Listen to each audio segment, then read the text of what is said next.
Hey everybody, I'm Virginia, and today I'm hosting the Brittany Wheeler Show this time. This is our regular host, Brittany Wheeler. I'm gonna let her kind of introduce herself today by just starting off with, who is Brittany Wheeler? Oh, I know, we're getting deep. so intense We're getting already. deep. Hi, everybody. Brittany Dolan Wheeler is my middle name. Dolan, not the Brittany and the Wheeler part. Who am I? I am a daughter. I am a sister. I'm a friend. I'm an entrepreneur. I'm a daughter of Christ. I am a podcast host. I have so many hats that I wear in business. I'm a lover of good food. I am a coffee snob, and people made me that way. Um, let's see. I love deeply. I care a lot. I have big vision for this show. Um, and I have a lot of grit and resilience and tenacity. And yeah, I really want to make a difference with this platform. But also, I love what I get to do in my everyday life and how God is using me in those places. I'm an incredible cook. My cinnamon rolls will save neighborhoods. I'm I gonna have need them. this. You're Yep. gonna have to give me some. I mean, now that you say that, I'm like, okay, when are we going to be in the same place that I can make sure you get some? Because noted. I love to cook. That's my love language. Like I love to make people feel seen and heard Mm-hmm. through food.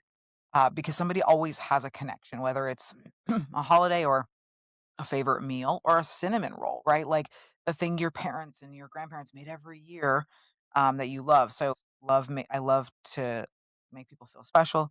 Um, I think that's it for now. It's probably a decent intro. Yeah, fantastic. Well, today we're kind of flipping the script. I want to get to know Brittany more and let her kind of like tell her story because, you do a great job of interviewing all the guests you have on here, but we need to know about you. We Thank need you. to know about your story, your life. Thank you. It's so So, cool. And we get to be in this space, right? Like, I know this is all new too. I mean, I don't know how often you've recorded in here, but so as you know, right, season 4 recording officially kicked off yesterday.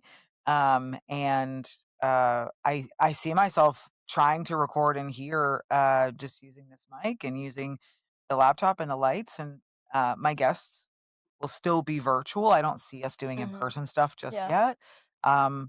But except for right now. except for right now. Except for right now. But my dear friends own this space and steward it, Ko and Crash, Godfrey and Shamina. And so this is a podcast studio inside of their space. So I wouldn't be who I am if I didn't say, check out Ko and Crash, follow them on Instagram. And then if you are in the DMV, so District, Maryland, Virginia, not the Department of Motor Vehicles, you can check them out because the space is awesome. Plug and play like this, or if you want to bring some of your stuff to make it work, engineer all the things. That was Yeah, my I love it. official plug. Yeah, it looks really nice in here. I'm glad that I have the privilege to record with you And on here honestly, you're today. really well dressed to complement the color concept. Honestly, yeah. Like the soft green meets the orange. I was like really contemplating my outfit today because I was like, I have to look good. Like I have to like put my best foot forward, you You're the know? host. I was really thinking about it. But, usually you gotta go into the next, little segment of childhood in your background. So I kind of wanted to open up the floor for you today and talk about who was little Brittany. What was your childhood like? Gosh, she's good, y'all. Good. Hey, learn from the best. So Stop it. edit so many videos, it's on the dome. It's in. Who was little Brittany? So, um, my childhood was the foundation for what I've created today. Good, bad, or indifferent. Like, if I could sum it up in one thing, like it is the reason why I do everything. And there's a lot of layers to that, of course. But when I think back to little Brittany, what comes in my mind is, and maybe we'll get some of the OG shots and we can use it for content. Um, I was very blonde, more like I'm Okay. definitely dark in my hair as I got older. Very blonde, still very curly. Um, smile. The smile is still the same, right? Still that like just joyous smile, right? That light. Um, I remember having a lot of energy and a lot of passion at a young age, a lot of emotion at a young age, a lot of excitement, just a lot of everything. And and it's interesting because that was the thing that people started to use against me.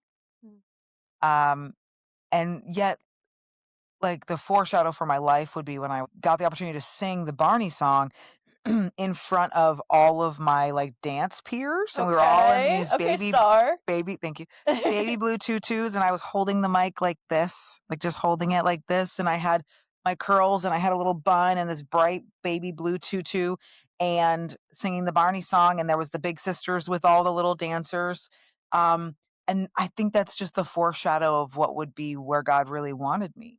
And I flash back to that. I have flashed back to that picture throughout different times of my adulthood when God has like put moments of like, oh, this is what you're meant to do, to be like, oh, it's always been that way. But then I always ask, like, how is it that I got to where I got to, right? Um, I grew up having to be really resilient young. My parents got divorced when I was 7. um, My mom was a single mom of 3, and so my grandparents raised us. I grew up where my grandparents were my parents, and that story isn't, you know, as you've heard in a lot of episodes, like, there's a lot of amazing guests that come on where it Yeah. wasn't just their parents, right? Like, it took a village. And I I grew up, like I said, being a lot, but yet being told it was too much. Mm.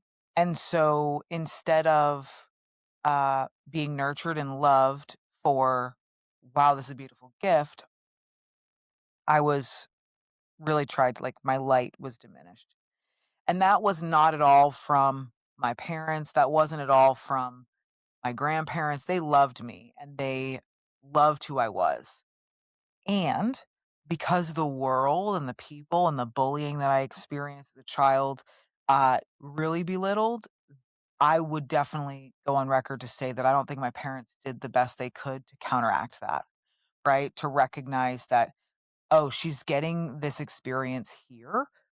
How can we show her who she really is, right? Who God made her to be, how beautiful and amazing she is. And I mean, my parents did the best that they could. You know, my mom was a single mom. So my grandparents did raise me. My grandparents did the best they could, right? There's no like, and you and I have had this conversation before, like, there's Yeah. no like, oh my gosh, like, they're awful. No, I love them. But I could see as I watch friends and people that I interview parent how intentional they are about fighting against, because they can't control what their kids are going to get into, right? They can't control who they're going to meet, but they can control how they make their kids feel and that counteraction, right? Of how can I show my children. I just recorded yesterday and my guest says to her little girls when they're looking in the mirror after they're done putting on their little makeup, and they're very young, so it's like very little, but like makeup and hair or whatever, they remind them that um they go, all right, well, what's also true about you? And the girls are like, ugh, mom. And they're like, we have a beautiful heart, a beautiful smile, and Jesus loves us. And that's like what she can control, right? Because she can't control the rest of the world. So I think that's a lot of my childhood. And I mean, there's more that we can go into the daddy issues of it all. But if I think of like young childhood, that's what comes to mind. It's interesting that you're talking about, like, your parents, because I feel like that's a big something that I realized, like, as I grew up is that, like, people are so dynamic. They're not kind of like one thing or the other. I was thinking about this recently, but, like, it's almost kind of peace to realize, someone's not all bad, but they're not all good. And it's like they can have problems, but they can still have their good things. Yeah. And I feel like that kinda gives me peace, like, just knowing that, like, you know, not having this expectation that they're all bad, but not having this expectation that they're all good. So you kind of like learned their ebbs and flows. Yeah. You know what I mean? Yeah. And I just don't believe you. I don't think you can have one without the other, Yeah. nor can you claim one, you know? I remember listening to this girl once who was like totally like belittling and like bashing her father. Now, it's not to say that there wasn't anything to stand on, right? And I had this moment where I was like, if I did that to my father and I only bashed him, and I couldn't take all the good things that he's given me or the gifts or the things that he passed on that I've been able to use and to steward. And so I think that's a challenge to people out there. It's like whether it's a parent or a friend or it's, a relative of some sort, it's like whether they hurt you, whether they're healing, whatever it is, you don't need to take the bad. But if you totally like disregard and you shut them out and you say, you excommunicate or whatever it is, and belittle the bad, you can't really take the good either. Yeah. You can set healthy boundaries and you can not let yourself get hurt, right? And you can do the right thing and also recognize that, like, I'm not taking that, but I'll take these couple of things. Yeah, I'm such a believer that, like, life is like a balance of everything, and that's what makes it so complicated, is Mm, because literally everything in life, if it's too much, it's bad, if it's too little, it's bad. I feel like that's kind of like something that you figure out throughout your life and will probably always figure out is the balances of everything, and I think that's why life is so complicated. make sure you put this. That was you said that, I was like, "Ooh, so Take good, that so good." out. She's like, "Add that to my list." Yeah, it's true. It is what makes it complicated, but also I think there's a lot of people that get caught up in the pursuit of balance, that it becomes their Mm, identity. yeah. Yeah, definitely. Well, take us through, like, we talked a little about your early childhood, but like as you're growing up, what kind of obstacles did you face? What kind of person did you grow to be? Wow. Good. She's good. She's good. Well, I think that, um, the obstacles again, like I said at the beginning, like, my childhood is why I'm here, and it is the foundation that I stand on to keep doing what I'm doing. Because I wanna rewrite the generational curses. I've broken generational curses. I wanna rewrite the rest of the next couple of generations.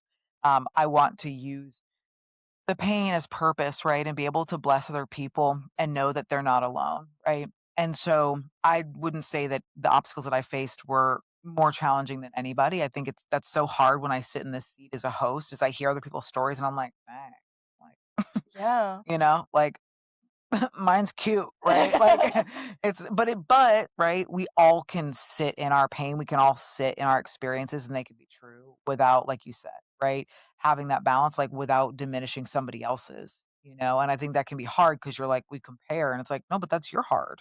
That's Yeah. okay. Um, Obstacles for me were a lot about identity. I grew up Catholic. I grew up my grandfather, like my grandparents were incredible, and I love looking at myself and my sisters and seeing how we have, like, taken the moments of their legacy and live on in the things that we do and how we show up for people, how we love, how we care for other people, how we, do work, how we, create, how we love people through food, like, just it's really special to kinda see what we've taken, in our childhood.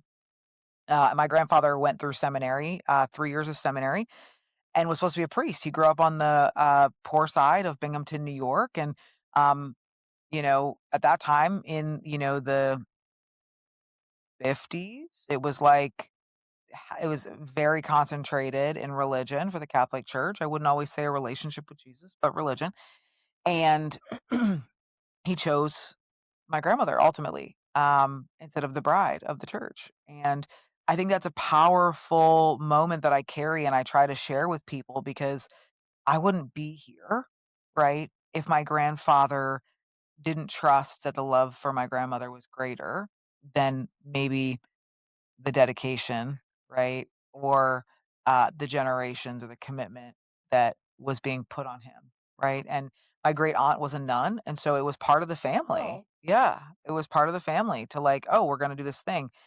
And I also think, and we won't have time to dive into this, and this is me tangenting for a minute, but I recognize the challenges that we face in religion because there's rules, right? And the reality is, God created two rules: love people, love God above all else, and love your neighbor, right? Love people. And religion created more rules, right? I recognize that. And I just am always so grateful that I have my grandfather's story because as in my teenage years, I saw what happened to the Catholic Church because they're human. Priests are human. They're not Jesus. And they have sins and they fall short and they make mistakes and they mess up and they hurt people. And that's what happened, right? And so I'm just so grateful that my grandfather had the conviction because I wondered how many men chose to be the bride of the church, chose to be a priest out of conviction or out of this commitment that they made to their families when really there was something inside of them that was never called to serve the body in that way, right? And so I'm grateful for my grandfather being different, and I'm glad I got to share this like as a guest because it's really important to me to tell people like how like I am a product of that decision. Um and so in the Catholic Church I could recite a mass. My sisters and I were altar servers. Um you know, we did the things, right? And I'm grateful for that foundation because that foundation is what really was allowed me to come back to my faith. But I walked away for a long time. I walked away because I didn't understand what was going on in the Catholic Church. I was very confused. Like, how could people that I trusted do such bad things, right? But I think when I think about my teenage years and even into early adulthood, it was a lot about identity. Um, I didn't know who I was, right? My light had been dimmed and I'd been belittled for so long. I was cyberbullied before it was actually a thing. I was catfished before it was actually a thing. Um, you know, I was too big for most people in size. I went to a school where everyone was kind of smaller than me, and so I was bullied for being fat or being big or whatever. And genetically I was predisposed. I also didn't have the best eating habits and, was raised in diet culture. So like there was a lot of things against me. Um, and I think identity. And then on top of that, struggling with having a broken home, right, with my parents. And then my mom got remarried and my stepdad was an alcoholic, and so navigating identity of like, well, who's father? And then my father, and then my stepmom got married, and she's an angel, amazing human being. We're still connected to this day. But then my father, in early adulthood, like ended up crumbling, and falling to his own demons and falling to the unhealed and all of the weight he carried from all the things he experienced. And so then I looked up and I was like, well, I have my amazing grandfather, but like who was Brittany Wheeler? I mean, I didn't really know, right? I didn't really know. So, without going into every single detail, I think it was really identity and who is Brittany and who loves Brittany and who cares for Brittany and um being someone that had to grow up really fast with emotional incest, I became a mother really young. And so Brittany was caring for everybody else, right? Brittany was doing adult things. Brittany was cooking at 13 for her siblings because otherwise her alcoholic stepfather at the time was focused on other things and was raised by a mother who didn't prepare him to be a father, let alone a husband, and contribute. Um, and so, I mean, I learned to love to cook very young, and that's a gift. Yeah. I had a friend say to me once, he goes, "How cool is it that you have most people are just experiencing their love for cooking and just getting started, but you had an extra decade on top of them." And I love that perspective, right? Because I can look at it and be like, "Oh gosh, I had to cook for my family," but it's true. Like I am 36 years old and can cook at a level that's like the grandma that's been around for decades longer than I have because I've had an extra 10 years on it. So, uh, obstacles, identity, bullying, who is Brittany, who loves Brittany, um, yeah, how do I take all this too muchness? How do I handle all of that? And the enemy definitely got in there for a long time. Okay. Well, it's funny because I can actually relate to that, and maybe you can kind of tell me if this is your experience too. But I feel like when you have a life or a childhood specifically where you deal with a lot of hard things and you do take on that like kind of motherly role, it's like you do get your identity lost because like you're just so focused on surviving. Like that's your focus. You're kind of really focused on other people and getting them through it, and you're not really taking this time to discover yourself. You're just really focused on surviving. Yeah. And I feel like I felt that in my life as well, but I don't know if that's something you experienced, but Yeah. you're just trying to get through those hard times. You're not you don't have time to sit with yourself in it yet, or even process those feelings because you're just kind of trying to get through day by day. Yeah, I think an element of that too is like, I guess I didn't know any different. Yeah. Like now I know, right? But when I was in it, it was just because it happened so young, it was like, well, this is what you do, right? And then I wasn't really processing my feelings. So I was like, well, go on to the next thing that's going to make me feel good, right? Numbing or eating or, right? Like whatever. Mhm. It could have been turn into drinking and turn into sex. Um, and so again, to your point, it was like I didn't have time to process the feelings and I didn't know that I needed to process those feelings. Nobody had said to me, hey, um, you're carrying a lot because you were a product of divorce 3 times, which means my parents were divorced 3 times, and you had to grow up early, and, "Hey, let's talk about that," you know? So yeah, I there was no processing, hence Yeah. why, it just kept stacking on top of each other, right? And you get to the breaking point of, like, "Well, who is Brittany? Who is Virginia? With what time?" Right? Yeah. Yeah, no, I definitely can relate to that. Like I said, like you're just surviving or not. It's not a thought. It's not even there, like there's definitely people that like push that stuff down, but like when I was going through stuff, it's like I wasn't even pushing it down. It just wasn't even a thought in my mind. It wasn't like I was stuffing anything. It's just I didn't have time. You're so focused on other things and sometimes it's just, a survival skill Yeah. and you gotta do what you gotta do, Yeah. you know? I think there's a lot of people that can relate to this even in adulthood, right? Like, Yeah. what are you just what are you just trying to survive, right? When really, like, the pause of it all and the moment to, like, reflect and the moment to say, "This isn't okay," or "This is okay," or "I need less," or "I need more," can be the catalyst to, like, true healing, right? So you're coming from a place of surplus, not coming from a place of lack. Yeah. No, definitely. Well, I wanted you to expand a little bit more on your faith journey. Where has that kind of taken you? Obviously, you started a different place, and where are you now? Like, what was that kind of shift like? Yeah. Virginia's like, "I'm gonna cut out every single time she says, 'She's good, she's good.'" No, keep them in there because it just yeah, it's a gift. It's a gift to be able to hear, right? Like, and I wanna say that to you that you can sit across from someone, have a conversation, and never actually listen. And I think that it's wild. People say to me, "Wow, you're such a good listener." I'm like, "It's not that hard, right?" Yeah, no. Like, I like to hear what other people have to say. Right, Like, right. And you actually are like, "Well, let me ask this question off the thing that they said." Like, it's not that challenging, right? Like, these questions were not created, like, this is literally Virginia listening to me and then asking. But it's a gift, right? And it's a gift in what God is gonna use how he's gonna use you, whatever he's calling you to do long term.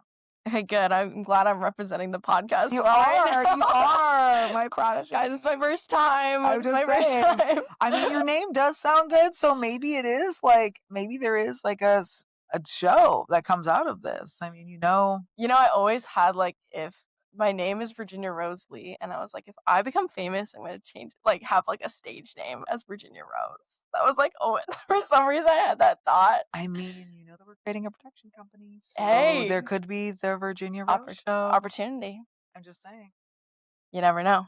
because I love these ideas. We'll pray on it, but like this could. I would have ideas like just like come at me like in the middle of the night, and I'm like, Brittany. She thinks about me all the day, all the night. This is a podcast for my future husband. Okay, talk to Virginia on what she does. Okay, gosh, so funny. Like Brittany's visiting me in my dreams. I'm like, what? It's so funny. I'm honored, honestly. But now I'll add my prayers at night. Be like, please, Lord, let Virginia get some sleep so she's not thinking about me all the time. So good. Oh goodness. Okay. So my faith journey, like I said, it was religion. It was a religion turned into a relationship.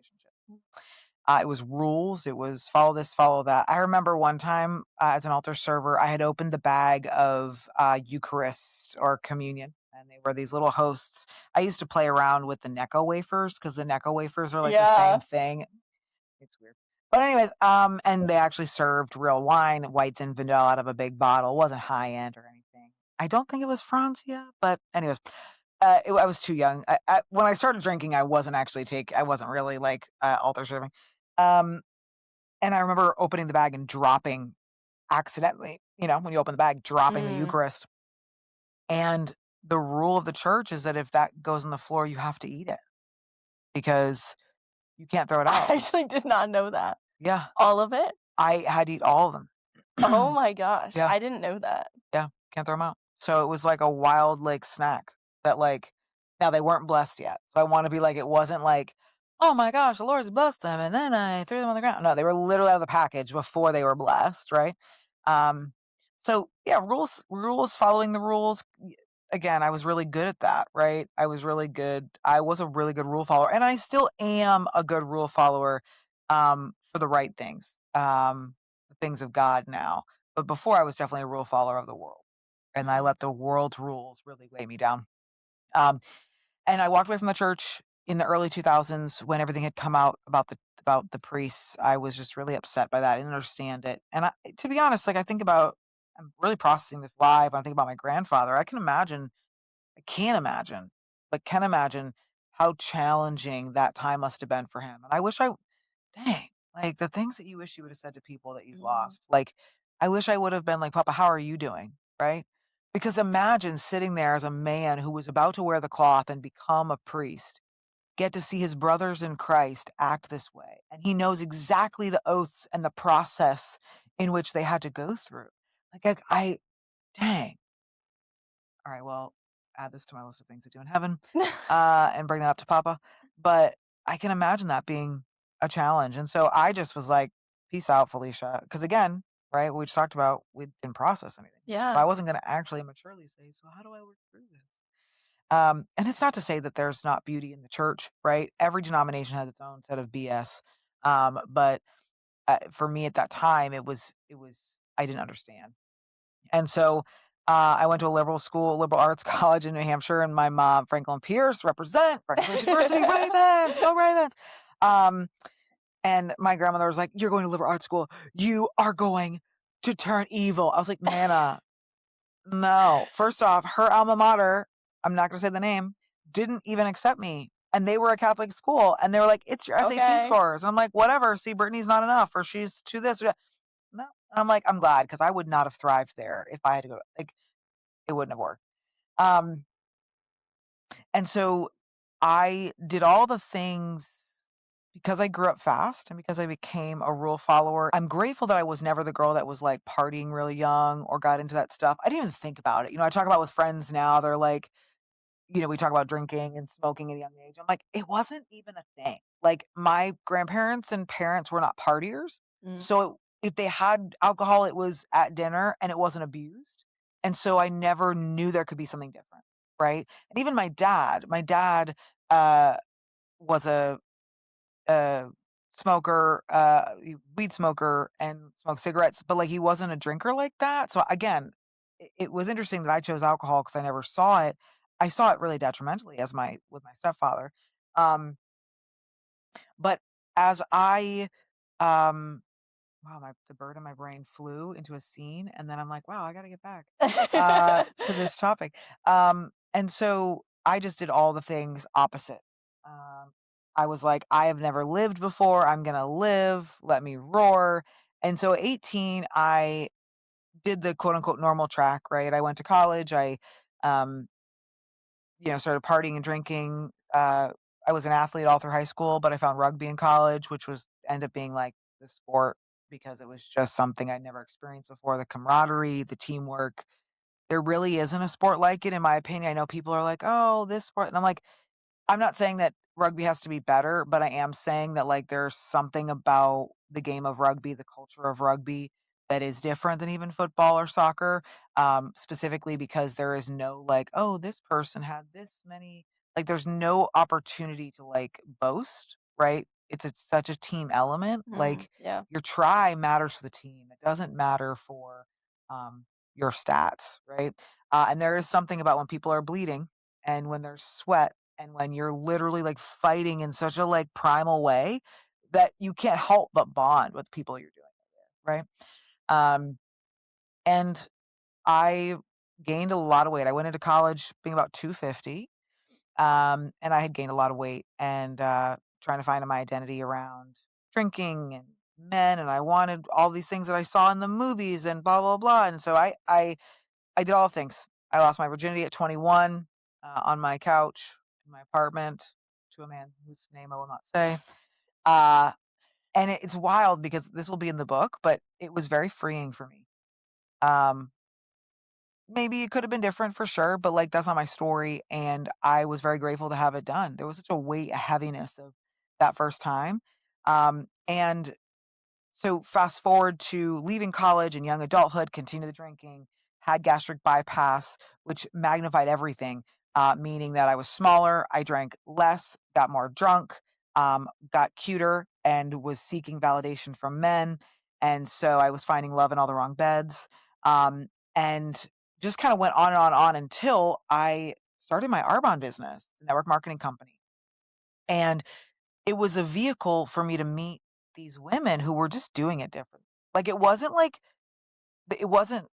I think I feared, at the early days of my business, I feared becoming a Christian because I was like, "Oh my gosh, they just sit in circles and sing Kumbaya and wear long dresses, and they, like, don't talk about anything, and they're boring, and oh my gosh, like, that's not me. Like, I don't wanna be chained down." You're, Like, like, picturing Midsummer with, like, all the yes. ribbons. Yes, exactly, and I'm just like, "Oh my gosh, what do they talk about? Do they, like, stay up late? Do they go to bed at 8 o'clock when the sun goes down?" Like, it was just so dramatic because I didn't have a vision for it. Um, and it was those women that just loved me. I still got into trouble. I still slept around. I still drank. But it all of a sudden, like my framework was changing. And the women that I was around, like I was eating dinner and people were praying at dinner again. And I happened to go to church with them a couple of times. They would talk about their faith journey. They would talk about their trust in the Lord. Like, and none of it ever offended me, right? Because that foundation was there. Like I had a faithful background and a foundation from God through my family, but it wasn't something I practiced myself. And so, um, when I, it was honestly, I started my business in 2014. It wasn't until I continued to do the things, the debauchery, the drinking, the sex. Um, and it wasn't until 2021 where I actually said, okay, enough is enough. It's time. I need the Lord.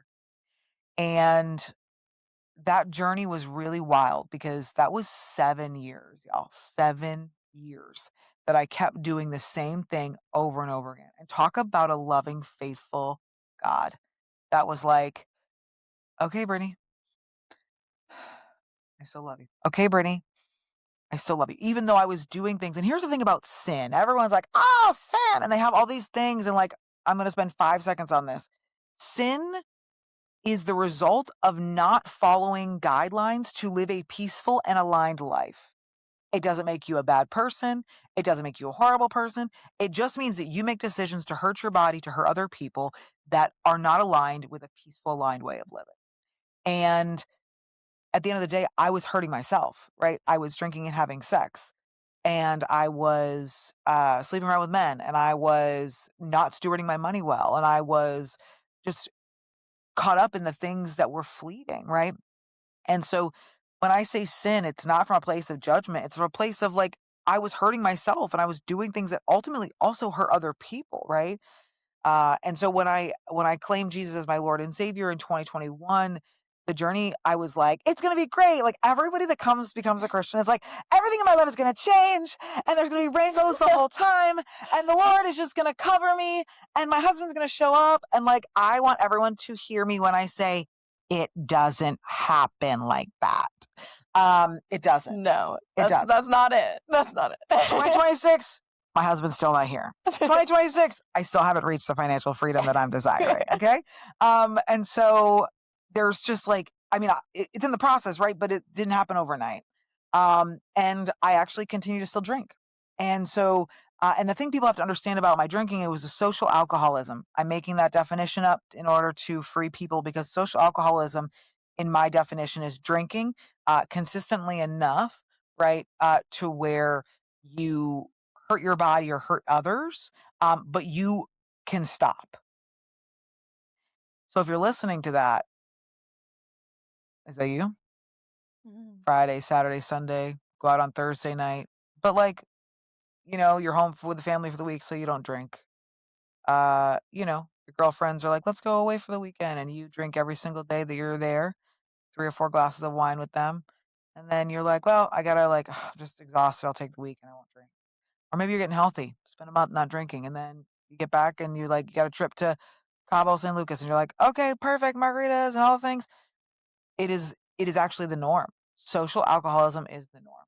It is drinking in excess socially and, being able to stop, right? We think of alcoholism as like the brown paper bag guy. And it's like, no, it's much bigger than that. Yeah, it's not just like, waking up in the morning, taking shots, like, at 7 a.m., For sure. It can be in those social settings too, and I think that happens a lot in college. 1000%.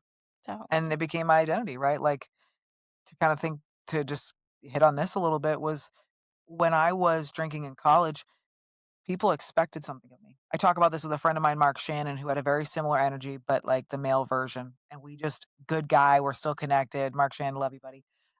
And we talk about how much weight was put on us in college to show up socially in the drinking scene, in the way that we were the life of the party and the energy. Mm. And I don't think people realize how much pressure that is to be expected to show up a certain way and to be the one keeping up with everybody else and having the pace and being, the energy and the life. And I tell people now, like, I'm not the life of the party, I'm the light of the party. And so I show up. Wow, okay, deep. Thank you, thank you. I show up very differently, right? I still show up with the same energy, but I show up from a place of healing and wholeness that just naturally occurs, right? Without needing to try to create anything or try to be anybody for anybody, right? Um, and so I kept drinking and kept sleeping around. And in 2020, not as much actually, the sleeping around wasn't as much because, in 2020, getting COVID was scarier than getting an STD, real life. And so I actually stopped having sex for the most part. There was one gentleman who was a friend of mine who I ended casually, you know, getting with, but um, the drinking still stayed. And part of this is important because in 2022, I remember I was here in Alexandria. I was sitting on the porch. I had my Bible open. It was 6 a.m. There's a beautiful oak tree, like one of those trees that you would literally never let anybody cut down. I would tie myself to that tree if somebody tried to cut it down because it was so beautiful. The canopy was like it was like a porch covering. We didn't need like an umbrella because it was so thick and rich and beautiful, and the sun was shining through, and the leaves were shimmering, and I was just like, have I had my tea and my fizz, and it was just so great. And I had the Bible open, and it's the only time I've ever audibly heard God's voice. And He said to me, "Is the life you long for worth drinking for?" And I said, "No." And that was it. It was like a Tupperware lid container clicked in place. Like you think of the one with the 4 sides. I had 3 of the sides down. This was the last piece. And that's really where it all began, is choosing to give God the thing that chained me to the world, that chained my mind to the world, that chained my heart to the world, that chained my dreams to the world. And so from there on out, 2022 until now, um, the desire was taken from God, and that's not everybody's story, right? I have to work on other areas of my life that don't come easy, and I've had to work on fitness and my nutrition and wellness, right? But alcohol, never have I drank a sip since. I don't have cravings for it, and the reason being is because it's not about me. If God's going to give me the life that I dream for, which is big, why would I even like test it? Why would I even question that, right? Because I can't bring those dreams to life. And so God had to bring me to a wilderness season. And so in 2020 and beginning of 2023, I lived in Wilmington, North Carolina for 3 years. And that journey was raw. I mean, the stuff that I had to do, I was almost homeless. Um, I had to sleep in a motel that a friend bought me graciously, and it was what I would call a murder motel. Um, I did not Wilmington has a couple of a couple of those. them on Market Street, which is unfortunate. And it was awful. I didn't know where I was gonna go next. I also hadn't really, discovered the faith that was required that I have now, and the Lord was building that in me. Um, I started to, like, change my friend groups, ride or dies were staying, but all of a sudden, like, not everybody was was here for the long haul, and that's okay. Um, and I started to really, like, see how people live differently. I got the opportunity to be in a place where nobody knew that I drank, so there was no pressures or anything that I had to go out or had to be with them, and Mm. I literally will tell someone, "Have the bottle." Like, I don't care if you wanna drink or not, like, it doesn't matter, like, I'll GD, right? Just buy me dinner. Um, but I wasn't going to. And, Wilmington was a stripping season. I was thinking about it the other day when my friend was, like, talking about, like, a season where she made, like, $50,000, and I was like, I think I made $21,000 last year, and probably just about the same amount the other 2 years. And this year, right now, we're looking at it's June, probably 12. Mm. And I don't say that for pity, I don't say that for, like, "Wow, that's, like, so sad," or, like, I say that as in, like, the Lord literally has provided, and I make nothing. Like, urban missionary level, right? It's not what I want forever, but it's what the Lord has done to strip me and to grow and to give me faith and to allow me to find content in the things that matter, relationships, community, the Lord, um, showing up for people, loving people. And so coming back to the DMV was such a gift. I did not expect to come back. I remember leaving on 95, like, everyone that's been on 95 was like, "Girl." Oh. I was like, "I'm leaving at a great time." No, 4 hours it took me to get to the North Carolina border. 4 hours. I cried That's all rough. 4. That is rough. It was awful. And I remember just being like, "Lord, I thought this is where you want me to meet my husband. I thought this is where you want me." Like, I just was like, "What is happening?" And there was such beauty in the 3 years in Wilmington. I am grateful for the people, for the community, for the love that I have, for not only that community, which is where you go to school, but also just learning how to steward, like, causes well and how to come alongside people and love my neighbor well. I learned that in that time as well. So now we're in 2026 and my relationship, it was religion that I grew in and now it's a relationship, right? And so I choose to listen to my father, right?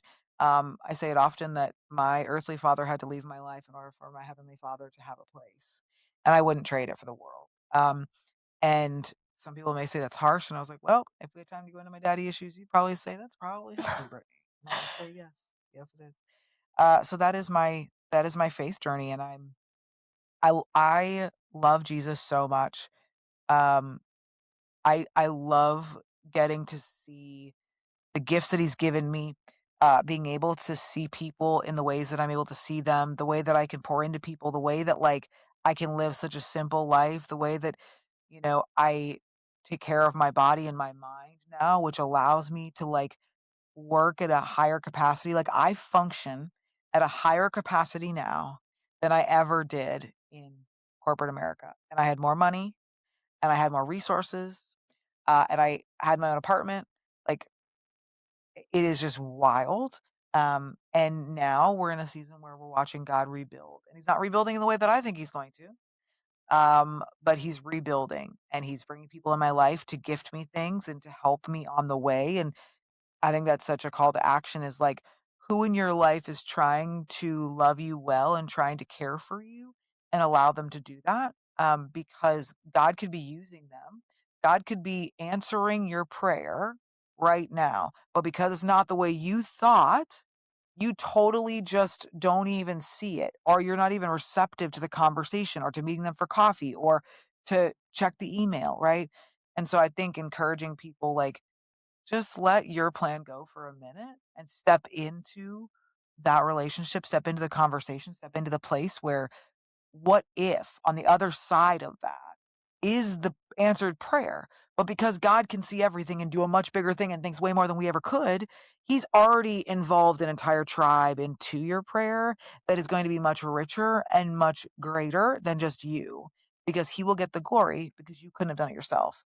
And that is the theme is for my life is I told him for my marriage, I wanted a God story. Be careful what you pray for. It's a God story. My whole life is a God story. It's you're not gonna be able to look at my life, um, whether it's this show and what God does with it, whether it's the nonprofit that I'm working with, my business partner, the empire that we're creating, my husband, you're not gonna be able to look at any of that and be like, "Oh, Brittany did it with her own 2 hands." You won't. And there's something very frustrating about that and, like, so annoying, but also so cool that, like, I'm allowing God to be an orchestrator of something much bigger than me. Because I think about all of the men and women that are watching our episodes, watching our show, and getting to experience life-changing nuggets and transformation. Or I think about the women that are gonna hear my story of meeting my husband and be like, "If she can do it, I can do it." Mm, Or watching this girl who literally had all these dreams and said all these things and was told that you're a dreamer with no direction and told that "Oh, Brittany, you just talk the talk." And then 12, 15, 20 years later, right? Not in my timing, but in his timing, you get to see the empire that she built. And that while people were questioning her and being like, well, Brittany, it's not happening, or Brittany, go to get a job, or Brittany, you're too much, or Brittany, you need to dim your light, or whatever it is, God was interweaving something totally different, right? And then to be able to be in that empire, to steward greatness, to be able to love people and tell their stories and to be able to help people, it's like it will 1000% be worth it. And people will only be able to be like, I mean, fuck God, because Brittany couldn't do it in this amount of time, right? Like she yeah. tried, it didn't work. Okay, I gotta, like, lock in. Like, I'm, like, locked, like, this is good. This like, I was thinking about, you talking about your drinking, and I saw this thing on Instagram Reels, don't judge me, but wisdom comes from Instagram Reels, but It honestly really. it does. But I saw this thing that said, if you are using something for dopamine that you haven't worked for, it's harmful. Ooh. And that reminds me so much of this is that when you're getting those, like, hits of dopamine off of worldly things, they're usually harmful to you, and you're talking about how, you know, once you started your faith journey, it's not easy. And I think that's because those things that are truly rewarding are things you have to work for. And it can be frustrating, but I feel like most of the times you never really know that God's working in your life until you look back on it because it's so hard to see it in the moment because you want it your way, Yeah. but God's plan is the best plan. Yeah. And you doing it your worldly way is just it's not gonna work out, and it's hard, but it's true, Yeah. you know? Yeah. And there's something too. I watched a sermon today by Pastor Furtick of Elevation Church, and it talked about we have many thoughts and we have many thoughts. And I think about all the time, and I think you could think the same for yourself about how the plans that you made and the Mm. things you executed. And God's like, that's cute, right? But his Yeah. vision for you was much bigger, right? But because we can only see so much, we make a plan on the so little when he has so much to make a plan for. And that's hard. Like it is really hard to trust. I have friends and loved ones that would tell me to do it differently and tell me that and again, I say this on the show often. Their advice is filled with love and coated with fear. It's not because they don't want what's best for me. It's because they cannot see my vision or they cannot see what God is saying, right? And so they're thinking about their many thoughts. And their many thoughts are Brittany's gonna be this and this and this because you don't see this and there's nobody in sight, so she's never gonna get married and what's gonna happen? And then, oh my gosh, how is she paying her bills? And she needs to get a job because that's the only way to make a job because no one's really paying her right now. And like how is it like all of those things because of their many thoughts, right? Versus being like, all right, well, I mean, go ahead. Go see what happens. And I think that's a challenge. I love my family, I love my friends very much. And yet that's probably been the hardest thing for the entire journey is being able to stand firm on the vision that God has given me. To be able to stand firm on the fact that I'm not meant to work a traditional 9 to Mm, 5, yeah. that I don't care if it has health insurance and a 401k, I don't care. And to also stand firm on that if God gave it to me or if I have a feeling about it, like a gut feeling about it, that's enough. I think for the last year or so, I've been really working on trusting myself and trusting that, like, the things that God has given me or the ways He's called me or I have this vision that may not happen tomorrow, but that whether or not someone else agrees with it doesn't really freaking matter, right? Yeah. That could be that, needing validation, needing to feel seen, right? But when you grow up as that little Brittany who's never chosen, I did some really deep immersion work recently with fitness with my business partner who has shout out if you are, a top leader executive listening to this and you're really looking for someone to come alongside you as a coach, but not just a coach, but as someone that's going to take you through deep work physically and as a result, really uncover what's going on underneath. I, I highly recommend Christopher Whedon. And so you can DM us or whatever, and I'll give you his information. And we did this immersion and recognizing that what Brittany Wheeler is holding on to is that I'm not chosen. I haven't been chosen in business. I haven't been chosen by my husband. I wasn't chosen by my father, right? Are those truths? Half truths, right? But because the enemy works in half truths, that had been rooted in me for so long, right? And so from there stems the need to be chosen, right? The need for people to choose to believe that what I say is true, choose to believe that what I say and that the fact that I've had wisdom my entire life and I've been told that I'm a know it all and that, all those things, that that wasn't actually the case. I just wasn't taught how to steward my wisdom Mm. and my spiritual gifts. I didn't know how to use them, right? And so, yeah, I think just trusting yourself and trusting what God is saying to you. And I think for me, the relationships and being okay to be like, I love my family, I love my friends, and they can't see what I can see.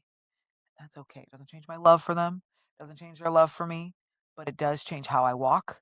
It does change how I act. And it does change that I'm not going to take that conversation and let it have rooted value in me. I just let it go. Mm. That's good. Do you have, like, a story or a specific moment in your life that you were like, "This is God working," but you didn't see it at the time? I mean, there's so many. I think the first one that comes to mind is my gastric bypass journey. I talk about that a lot because I think there's a lot of people that can relate to that. Um, I and I'll share with why the God was working because it's way more deep than just like she had gastric bypass. But yeah, grew up very overweight. By the time I got to the surgery, I was 360 pounds. I was told I need to lose 10%, which the way that my doctor did it was so beautiful. Shout out Dr. Lautz, who's probably still Emerson Mass General in Concord, Massachusetts. An incredible doctor who just saw things differently. You could tell. I don't know if he's a believer, but you can tell based on the story that he did it differently, even though he Mm. was a doctor and he just something was different about him. And so I ended up losing that weight, and I started to get the surgery because I got into a fight with my best friend at the time. We were at a bar in Boston with a bunch of friends for New Year's Eve, and we got into a fight. And I have no problem saying this now on camera because it's true.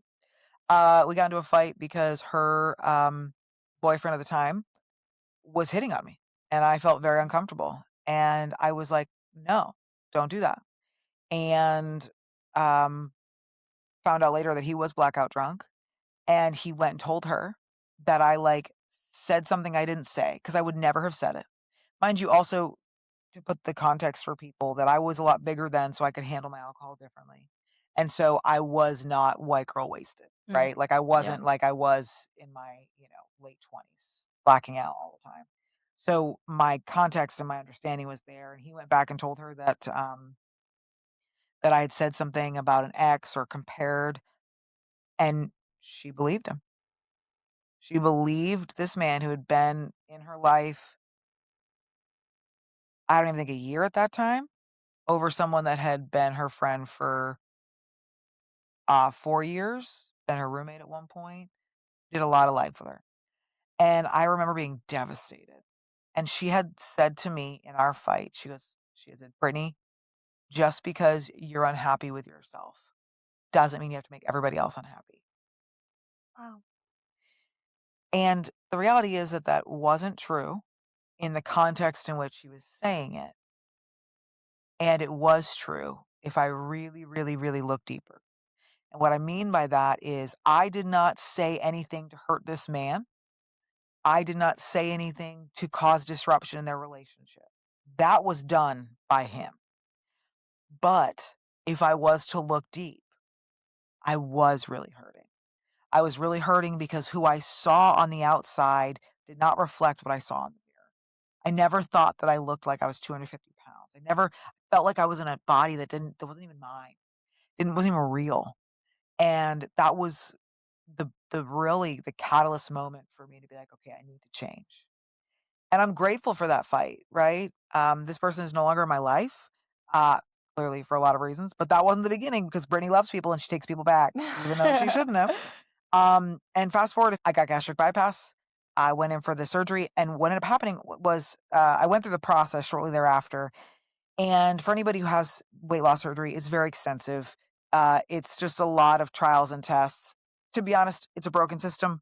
I'll talk to any bariatric doctor that wants to question me. Please DM me. It's a broken system. It doesn't work. And the reason why it doesn't work is because they're actually not fixing the things before. The reality is, food was never my problem. Okay. Um, it was the unhealed daddy issues. It was the years of growing up earlier, right? It was the Mhm. years of trying to feel something and be seen and be heard. Um, Food just happened to be the thing that I felt comfortable with, the thing that made me feel comfortable. And so I wasn't willing to do what was right for my body. I was doing what was going to feel good for my body. And so gastric bypass is a tool. I would highly recommend it to anybody who's in that place. And I would tell you that that's not enough. The work that you have to do that you don't get to do in the surgery is insane. There should be way more mental health therapy that goes into that to help break the generational curses and to help someone steward their mind and their emotions. Because if you get the surgery and you don't do the work, the mind is still the same. The Yeah. habits are still the same, right? It's the same thing as alcoholism or pornography or drug addictions. If you don't actually get to the root cause of why you're doing it and heal that, then it doesn't matter that it's not going to change. So I went in for all the process and my dad's insurance at the time, he had Harvard Pilgrim, which is a really great insurance because out of New England, and that was going to run out. And I remember going to the doctor's appointment with my dad being like, hey, just so you know, like I have my insurance, my dad has his insurance, but he's about to leave his job. It's going to run out. And it was wild. I wrote about this in the book that I maybe will publish one day, but at least it was just therapy. And I remember I went back into that time and that space. And I remember the doctor being like, wait, what? And I was like, yeah, like it's going to run out. And he goes, oh, okay, let me be right back. And he comes back. And what he knew, and again, this is the God moment in it, what he knew that I didn't know is that if I didn't have my dad's insurance, the insurance company that I did have was going to make the process like gruesome for me. And so the man comes back, and within like 20 minutes, he had cleared, he had his scheduler clear a spot in the schedule. He had gotten approvals from each of the doctors that I needed. And he sits back down. He says, okay, your surgery is going to be in 2 weeks. This is the process, blah, blah, blah. That was the first moment I look back and see that God was orchestrating something in such a time because what would then happen, having the surgery, February 10th, 2014, what would then happen about a month later is I would be introduced to my girl Kelly, one of my favorite people on the planet. Kelly is the mother of a son that I hired at Old Navy, and her and I started like just a casual friendship when she'd come into the store or whatever. And in that month after, she had called me and said, "Hey, I have this business opportunity I'd love to share with you. It may not be a fit for you, but would you take a look?" And I said, "Sure, why not?" And that was the meeting that I went to hear about my Arbonne business. And then a month after that was when I signed up for my Arbonne business, which is the catalyst to literally everything that we are seeing here. Was the business that changed the way I thought. I was climbing the corporate ladder in Old Navy thinking that I was going to get to the top, and I realized because of learning entrepreneurial skills and learning the beautiful ways of network marketing that like there's no U-Haul at the end of hearse. Who's going to be on my bedside when I die? There's one life, no dress rehearsal. I started to think differently. I'm like, what the heck am I climbing for? Someone's going to have to die or retire for me to get to the top of the company in a place that I deserved, but someone else was determining my worth. And so that was the beginning of changing my mindset. And then on top of that, right, the faith and God interweaving these people. I got to be around men and women in marriages that were doing it well. Not perfect, not amazing, but well. I got to see people love their children in a way that I hadn't seen in my own life. I got to see women and men show up for each other in ways that like I had seen sometimes, but like in the richness and the deep rootedness that I got to witness. Um, and so that was really the catalyst for walking away from retail and going into hospitality and, um, yeah. And that really is the God moment of them all that unlocked everything. Wow. And it brought us here today? Literally brought us That's here today. crazy. Brought us here today.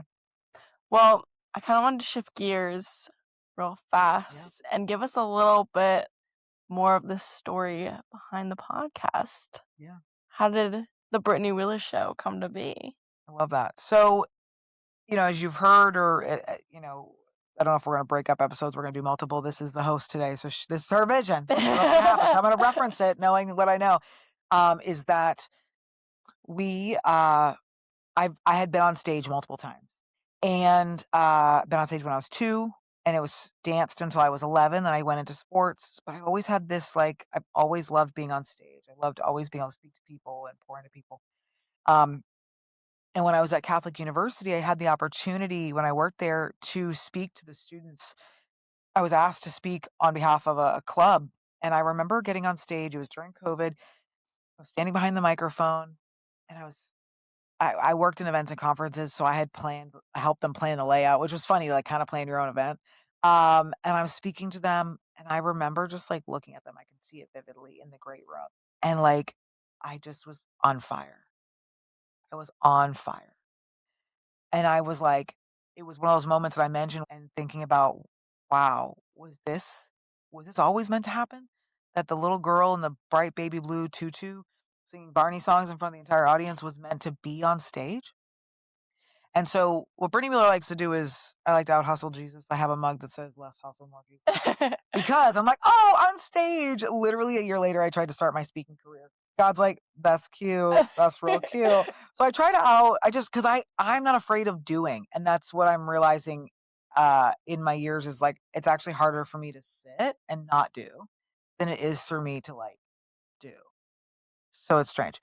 Um, but the next year, I work with a client and I created with her a way to like engage the community. I created a 3-part women's panel. And we talked about different things and I moderated. And again, on fire. Being able to like steward conversations, bring out someone's story, engage with the audience. Like there was nothing like the dopamine, right? That came from that. The dopamine, the therapy that I get from interviewing is nothing. There, like you said, it's not man-made, Yeah. right? At all. You worked for I it, worked for yeah. it. Worked for it. So 2023, I had moved to Wilmington. I was like, oh, I can't do anything. And so I used my platform and I asked friends to share their stories and I used my Instagram. And then in 2024, I met these amazing women and I did a series called Empowerment and I did another 3-part panel. And that was um that was really me getting to experience moderating and what it's like to be in front of an audience and it was beautiful and it was amazing and you can actually see them on if you go to our YouTube channel. They're all recorded there and different topics. But shortly before then, I'd gotten to Wilmington and my best friend and I would, when we were in the DMV, she would drive to Virginia from Maryland. And I would drive from Virginia to DC. And we'd be on the phone having conversations. And we're like, we should have a podcast. Like, we should totally do it because we'd be so fun. We're funny. We're so funny. And we are very funny. But I was like, yeah, yeah, definitely. And so she moved to Wilmington first. I actually followed her to help her. I nannied her son. That's how I got there. And I remember being like, should we start this podcast? I remember coming back up. And mind you, it had been 3 years since we really had those conversations. I was like, yeah, maybe we will. And I remember going to her and being like, I know we talked about it, but like, do you want to do this podcast? And I could tell that it wasn't for her. I could Yeah. tell that just seasons of life, it just wasn't for her. It wasn't a thing. It didn't mean that it was bad. It wasn't what God called her to. And, um, and I remember sitting in this coffee shop that I went to that was a child-friendly coffee shop and in Wilmington.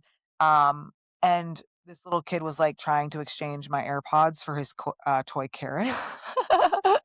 And I was like, sir, that is not an even exchange. Like, I'm sorry, that's how this works." And he was really cute, and I was like, "How did I get I don't have children. I don't have children in tow. I'm not babysitting. How did I get to this flipping coffee shop?" And I just thought it was something different, I guess. And across from me was this other girl who was similar story. She's like, "I thought this was a smoothie shop." And she shows up and it's this like coffee shop for kids. And so she gets a coffee. We just start chatting. And she was an entrepreneur. She was writing a book. I was writing a book. And she had a podcast. And I was like, okay, I need to be friends with her because she's got a podcast. And so we connected on writing, and I went to writing school with her, stayed connected. We got coffee, and I waited differently than I had in the past because now I had more wisdom from the Lord. And I finally had asked, I said to her, um, "So where do you record? Like, how does this work?" And she's like, "Oh, let me introduce you to the where I record. Like, they can help you and take it from there." And I was like, "Okay." So I connected with the guy, and he was like, "Okay, sure, let's do a test run and see." And the thing that I love about this part of the story is like number one, that what it and this is a message for somebody, when something is meant for you, right? Nothing can get in your way, right? If God has a plan for you, if God has a gift for you and you need to steward it, nothing is going to get in your way. And number two is when it's right, it's so right that you will impress, you will shock, you will blow the minds of all the people in front of you. So just know that if you're searching for what is and searching for that purpose and searching for that thing, that like the door will never close if you are meant to do it. And number two is it will feel so right that you will be like literally stunning everybody around you. So I went in for a test episode, but I was like, how do you do this? Like, I don't really know. And so I was like, okay, well, everybody kept telling me everyone has loved to niche me. That's the adult version of keeping Brittany small is niching. The word niche. Ugh. They're like, you should do it on business. You should do it on wellness. You should do it on whatever. Because I feel like telling you this, it really has nothing to do with what you should do. And none of it felt right because I'm like, what? Like, now don't get me wrong. I preface there are amazing podcasters out there having awesome conversations about those topics, Hmm. and they are needed, right? And I was like, I'm gonna run out of things to talk about, right? Like, how do you keep that going? And so I had asked the woman who had blessed me with this connection. I said, well, why don't you just come in and I'll write down some questions and, would you be my first guest? She said, absolutely. So I get in the studio, I get in the chair, and the studio producer at the time stayed in the space, right? He wanted to see and wanted to experience. So I get there early and we just have an incredible conversation. He was like, okay. Like he told me after like his wheels started spinning when he saw how I showed up. And then he hit record. And it was like it was magic. It was it was the same feeling I felt on stage. It was the same feeling I felt um in both the women's events. It was this fire, this feeling that like this is what I'm meant to do. And I knew it from then that it was going to be the Brittany Wheeler show. I had a feeling because I was like I wanted it to be something that I could talk about whatever, right? I didn't have to put pressure on it. And then when I interviewed Carly, who's the first guest on the show, I really was like, wait a second. Okay, now I need to get more clear. And I remember my podcast producer at the time was like, "Oh, you're it. You are it. You have everything it takes. You're the one." And we bartered. And I coached his wife and advised his wife, and I got podcast time and I got to have studio time for free. So the first 10-ish episodes are in the studio. Beth is the voice that you hear. So my best friend we had this vision together at first. Um, and then I went to work and I was like, right, what is it going to look like to actually put this together? So I started researching platforms. I started being like, hey, well, I want to be more organized. I want to have, a place. I don't want it to be willy nilly because nobody likes a podcast. Like lifestyle podcasts are great and they're a place for them. But when it comes to people don't have a lot of time and they want to steward their time well, they want to like get right into it, right? So that's where the pillars came from, which have adapted and changed. Right now it's overcoming, being kind, life that God brought you through, and there's one more that I'm forgetting. Legacy, legacy. And I pulled questions from those, and that was it. And I started with interviewing people that I just were around me that I was like, I want to get to know their story more, or I know their story and it should be shared. And then that's where ordinary people living extraordinary lives came from. And then over time, it was my goal is to bless one life every episode. Um, and do good things, make me proud came from years in Old Navy. I wanted to have an ending, and I was like, I don't want to be like, bye, everybody, see you later. Like, I mean, again, that's cool, but I wanted something else. And I remember being when I was at Old Navy, uh, I'd be like in the front folding at a table, and your team has to come by, and there's a process in retail where you got to check the bags, make sure there's no stolen. If Yeah. you got to check their receipts, and it's literally the most annoying process, but like you have to do it, right? And so I started to like be lighthearted in those processes. And I remember one day just being like, as my little chickadees were leaving, I'd be like, "Do good things, make me proud," and they'd always laugh. They'd always like, "Oh my gosh, Brittany!" They just think it's so funny. And these were high school kids, and in their early 20s. And then I was like, it just came to me. I was like, "Do good things, make me proud." Like I was like, not that I really matter, right, in the make me proud part, but it just felt like a really cool way to close out that encompasses all that we talk about on the show, which is it's about doing good, right? And you could insert anybody else, make who proud, make God proud, make my mother proud, make my friends proud. Like you can adjust that however you want, but it came from years of saying it at Old Navy. And I was like, this feels neutral enough but like a way to like end the show that leaves somebody with something. Wow. Well, thank you for sharing the story. I'm glad Welcome. we got the rundown. I'm really excited to see where it goes in the future. Me too. Me Yeah. too. Well, do you want to wrap up with some of your usual questions? Gosh. Sure. Yeah. I mean, honestly, you do what you want to do. This is your show. Well, what is your favorite small business that you frequent?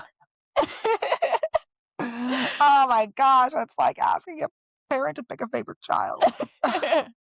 Oh my gosh. Okay.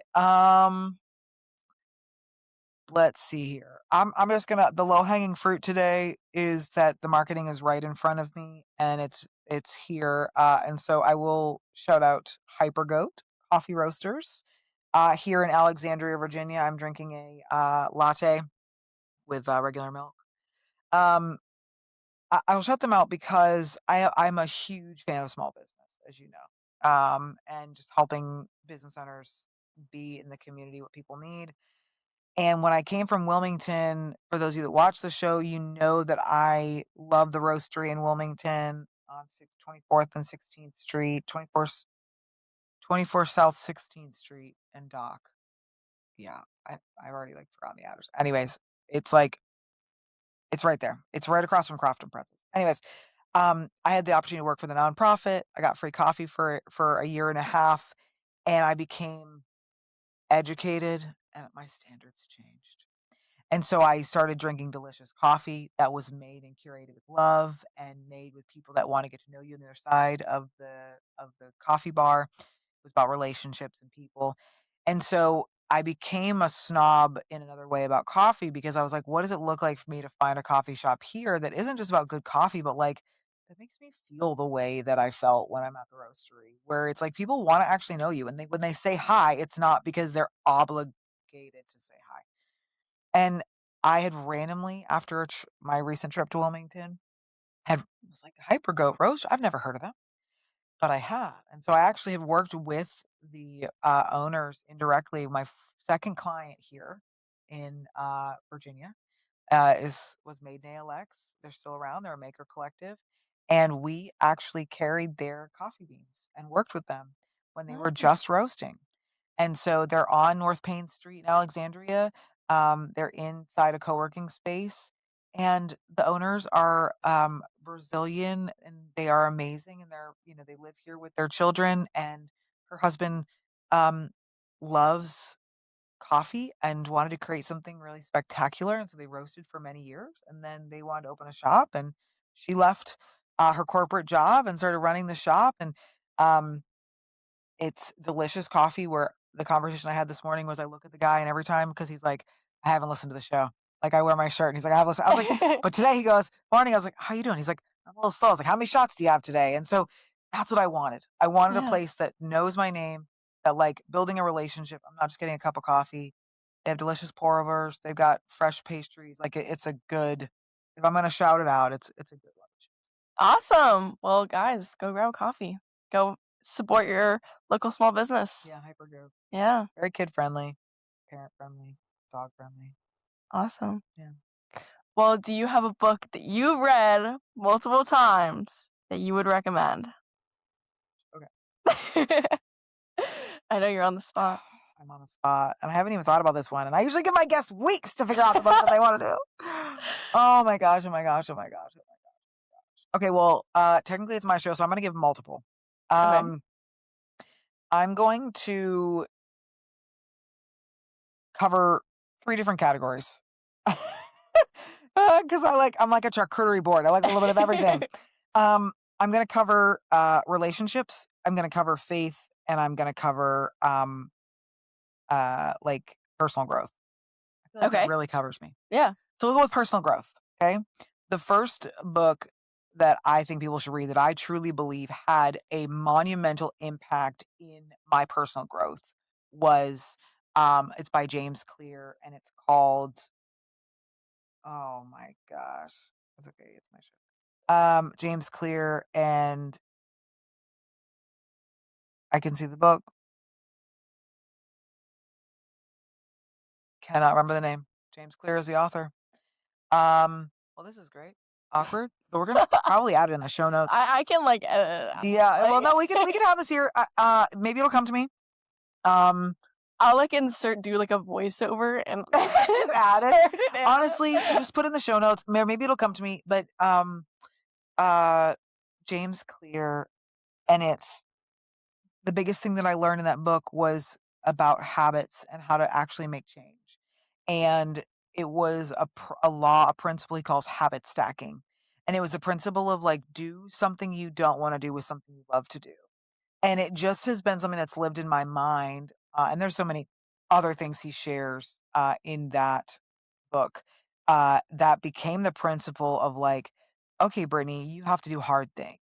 All right. So I I need to read this personal growth or I have to get up early. Okay, well, I can get up early, which is hard, but have my delicious cup of tea, right?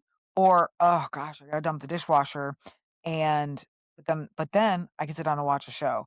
So I say those really simple things because those are the things that I did for a long time that now are so second nature to me. I will choose Yeah. the dishwasher unloading and dumping because I know how I'll feel afterwards. I choose to get up early because I know how I'll feel having that time. So I it's like gold something. Anyways, I could see the cover. It doesn't even matter. So that's personal growth because I believe we all want to change, but I think it's hard when you are rooted in habits and you are rooted in behaviors that like you can't change. It's Mhm. like, how do you do that well? And if you don't do the small things, the big things you're never going to tackle, just to be honest. Okay. And then the relationship one that I've read, and I'm not going to have the author correct, but it's called Single, Dating, Engaged, Married. And it's written by a pastor based out of here of DC. And it's funny because I went to get the book because I was gonna use it as, like, notes for lessons in lust, but God's like, "Brittany, that's adorable because I have another plan for this book," and it was so informative for me around the different stages of relationships. It, obviously has a biblical lens, whether you know Jesus or not, I recommend it because it's a lot of common sense things, like, the reality is the Bible isn't rocket science, it's just against the way that we live in the world, and so we're like, "Oh my gosh, that's crazy." No, it's not, it's just a guide to give Yeah. you an aligned life. Right? Mm. And so this book talks about each of those stages, single, date, engage, married, and does it in such a way that's like reminding you of your value, reminding you of what you bring to the table, reminding you how do you navigate that. And so in the process of listening to or reading that book, I was affirmed by the things that I was doing, and I was informed by the ways in which I need to change some things or be prepared for the next season. And I think there's a lot of people out there that are single, dating, engaged, maybe even married that could use this refresher or use a book that they feel like is not telling you what to do, but at a rooted foundation is giving you some motivation and some wisdom in order to walk through that. So Single, dating, engaged, married. I think it's not Ben Fuller because that's the guy that sings the song. It's Fuller something. I'll find it. You'll find it. I'll find it. Clearly, she didn't do her homework. And the third, which is, I mean, for me, it's become the thing, and I always joked about people. I was like, "Oh my gosh, everyone always says the Bible," but like, it actually is really true. That's what I said too. Yeah. It's okay. I was like, "Gosh, maybe I'll read anything else," and that's what but like, it's true. It's like, um, I think that it's overwhelming AF to be in the Bible. So when I say the Bible, I mean with a guide, right? Yeah. Like the first time I read the Bible, it was in 2021. I had this beautiful Bible that my friend gave me when I said the prayer to accept Jesus in my life. And I was reading Luke, and she was like, just start with Luke. First off, I'm grateful that she said that because it gave me somewhere to go, but I have more wisdom for you than just starting Luke. I was reading the part where like the parable where the woman like doesn't listen to Jesus and then she turns into worms. And I was like, oh my gosh, I was I'm gonna fast, but I really want that gluten-free Oreo. Like, oh my gosh, is God gonna turn me into worms? Like, I had no idea. Like it was wild. So I say the Bible because the Holy Spirit works through the Bible, right? That's why I think when you go back to my story about God asking me, "Is the life you long for worth drinking for?" I don't think he would have done it if the Bible wasn't open because there's something about the Holy Spirit working through those words as I was reading and I was listening. And so I highly recommend going and doing the Bible recap with Tara Lee Cobble, doing the Old or New Testament, or finding a devotional, or asking a friend who's done it to do it with you because it is overwhelming. It is not of the Western world. There is so much context, and yet there's grace in that. And so Yeah. just know that even if you're like, I'm going to do it anyways, God's going to meet you there, and just pray and ask him to just give you the wisdom. Um, I've loved reading the Bible because not only do I learn more about God, but I learn more about myself as a result. So I encourage the Bible with some guidance, with a friend, in community, because it's big. It's what, 66 Yeah. books, like uh in the Old Testament before Jesus came, it was like there were 613 rules that the Jewish community still follows today. Can you imagine? Shout out to Jewish mothers. I am like, I think about the show, Nobody Wants This. I'm like, no wonder the mother is losing her mind and she doesn't want like whatever the blonde girl, Kristen Bell plays, because I'm like, there's 613 rules you got to follow to get into heaven Yeah. because they don't believe that Jesus exists. So then when I'm like, I have such grace for the Jewish mothers in the world because they're carrying the weight of all the generations for their family to get into heaven because they don't believe that Jesus exists. It's like blows my mind. So anyways, the Bible, that's my third one, but do it with a friend, do it with guidance because it's a big book. Yeah. Definitely. Well, do you want to wrap up for us or Oh my gosh. I can wrap give us up. give us your line? I can wrap up on my own show. How about you do Yeah. it? How do I even go about this? I mean, well, why don't I say where people can find us? Should I say do good things with you? Yeah, so I'll start it and you close. Okay. Okay. Okay, so you guys, thank you so much for listening today. Go ahead and check us out. Follow us and subscribe wherever you're listening right now. If you're on YouTube, subscribe. Truly, because it honestly, like, yes, I want you to subscribe for all the algorithm reasons, but also it actually pops up as an episode you'll remember. And so it's truly, I'm just actually making your time more efficient. Okay. Is if you follow us, you don't have to do the work. It will come up for you, right? Share this with your friends. Share this with people that you feel like any part of my story, Virginia's story, this conversation resonated with them.